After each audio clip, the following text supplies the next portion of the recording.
Today we are dealing with the topic anti-nutritional factors in pulses, which is abbreviated as ANF. Pulses, as we all know, they are the fruits or seeds of pod-bearing plants belonging to the family Leguminous. Plants naturally develop an inherent defense mechanism by producing certain secondary metabolites to protect themselves from pests, pathogens and environmental factors. Some of these metabolites can cause deleterious effect in human beings, resulting in certain nutrient unavailability, and these metabolites can be termed as the anti-nutritional factors. So, anti-nutritional factors can be simply defined as those compounds which restrict the utilization and absorption of nutrients, thus leading to nutritional deficiencies.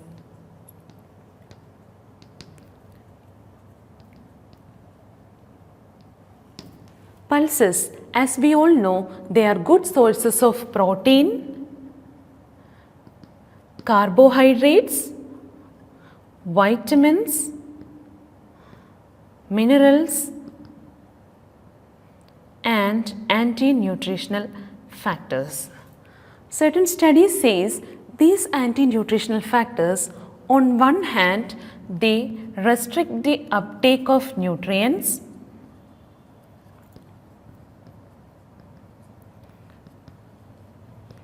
on the other hand, they possess some positive effects.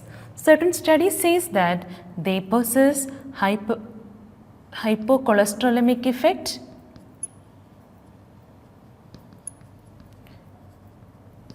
anti-atherosclerotic effect,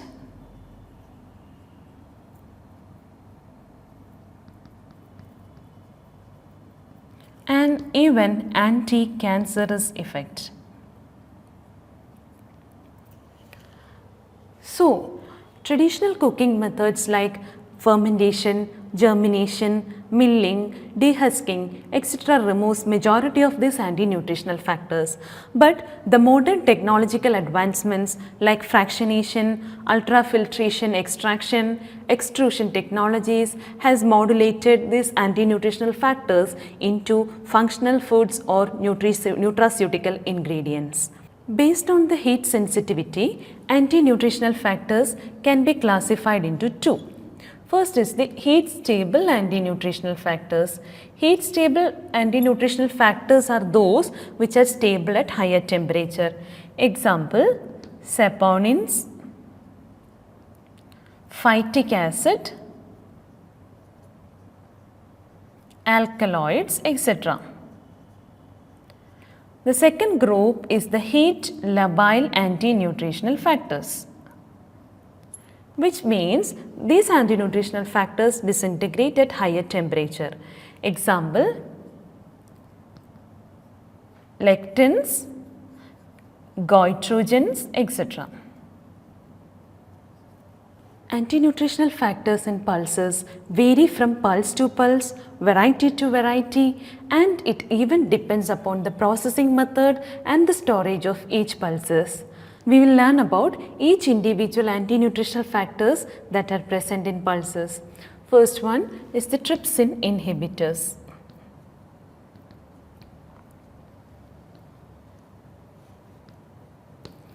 As the name suggests, these inhibits the absorption of trypsin in human body.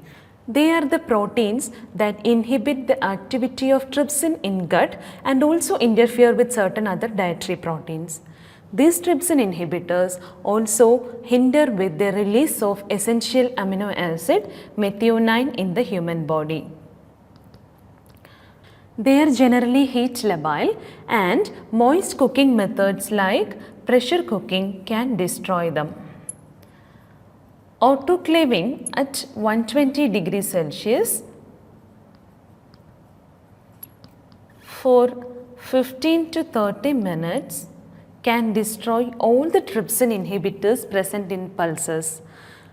Pancreatic enlargement and growth retardation were found in animals who are consuming the pulses which contains trypsin inhibitors. These are commonly found in Bengal gram, soybean, cowpea, etc. The second category is lathyrogens, which is present in Lathyrus sativus, which is known as the Kesari dal. The disease condition that occurs due to the excessive consumption of lathyrogens is lathyrism, which is otherwise known as crippling disease. The symptoms of this disease includes muscular stiffness and rigidity, which finally leads to a condition where the person will not be able to walk properly and will have to depend upon his forelimbs for walking. So, this occurs due to the presence of a particular neurotoxin known as beta-N-oxalyl diaminopropionic acid.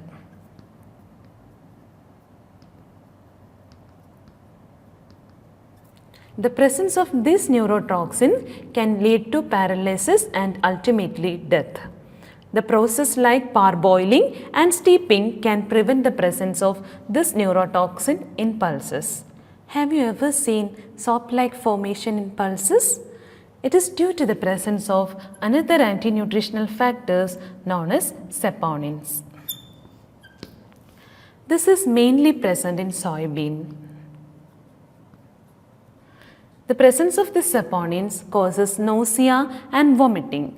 This can even lead to hemolysis of RBCs. Soaking prior to cooking is the only method for eliminating this kind of anti-nutritional factors from pulses.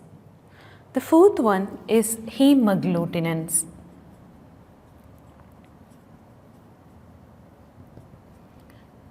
Which can be otherwise called phytoagglutinins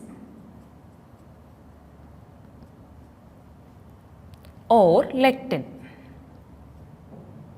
They occur widely in leguminous seeds. Hemagglutinins reduce the intake of food and thus causes growth retardation. These anti-nutritional factors also interact with dipeptidases, disaccharides and other enzymes that is necessary for the nutrient digestion. They also hinder the absorption of certain amino acids. They are heat labile and so they can be destroyed by any normal cooking methods. These are normally present in soybean, field beans, white beans, etc. A study by Agarwal says that these lectins are responsible for specific blood grouping in human beings. They also demolish the cancerous cells and are also involved in the mitotic division of cells. Next is RFO, raffinose family of oligosaccharides, which includes the sugars like raffinose, verbascose and stachylose.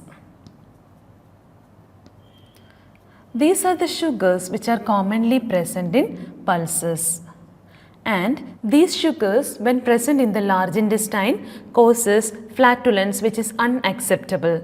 So, the normal traditional process like germination, then use of certain spices can remove these kind of anti-nutritional factors from pulses. On contrary, they have some positive benefits like they increases the stool bulk and frequency. They also reduces the chance of intestinal cancer and also they save us the source of carbon for germination.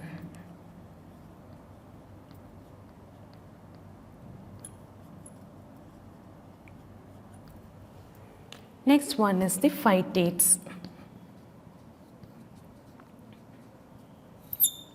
They are the important sources of phosphate and minerals for pulses during the process of germination.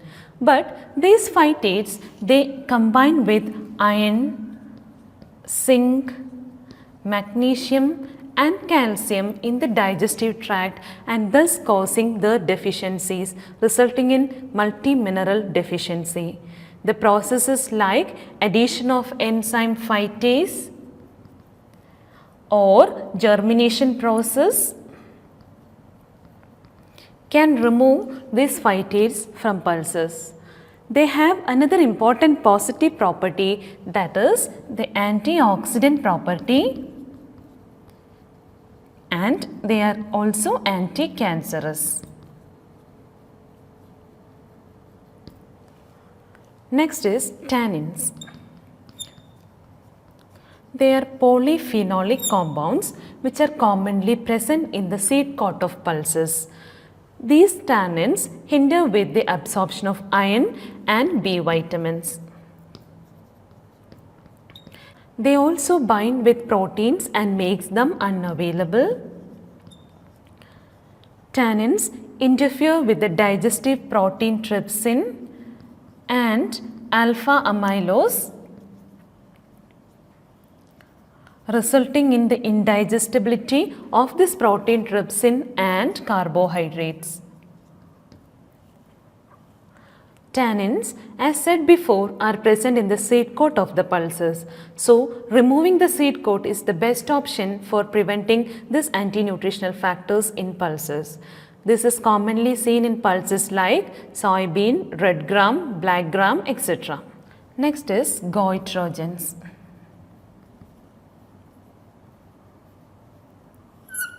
These substances interfere with the intake of iodine. Thiocyanates, isothiocyanates and their derivatives are present in soybean, lentils and groundnuts. Excessive intake of these foods in the face of marginal intake of iodine from food and water may lead to precipitation of goiter. Next is favism, a disease characterized by hemolytic anemia. So, when a person who is deficient in the enzyme glucose dehydrogenase consumes faba beans or broad beans, this particular disease occurs. Faba beans contains 3 different compounds, 2 glycosidic compounds and an amino acid that causes this disease. This includes vicin, covicin and dopa, dihydroxyphenylalanine. These 2 are glycosides and this one is an amino acid. These are present only in the cotyledons of the beans and the hulls are essentially free. So, germination and boiling can reduce the chance of these anti-nutritional factors in pulses when consuming. Next is cyanogenic glycosides.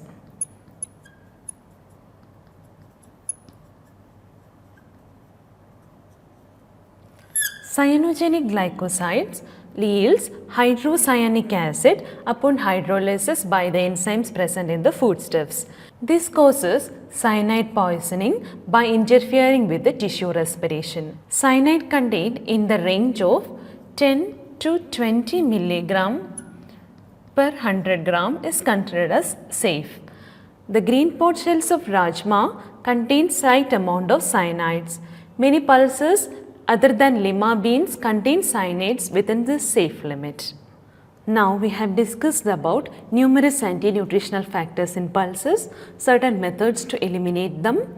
So, as we all know, pulses being the richest source of protein is something which have to be daily included in the diet. The United Nations has declared the year 2016 as International Year of Pulses, aiming to heighten the awareness of nutritional benefits of pulses and to ensure food and nutrition security.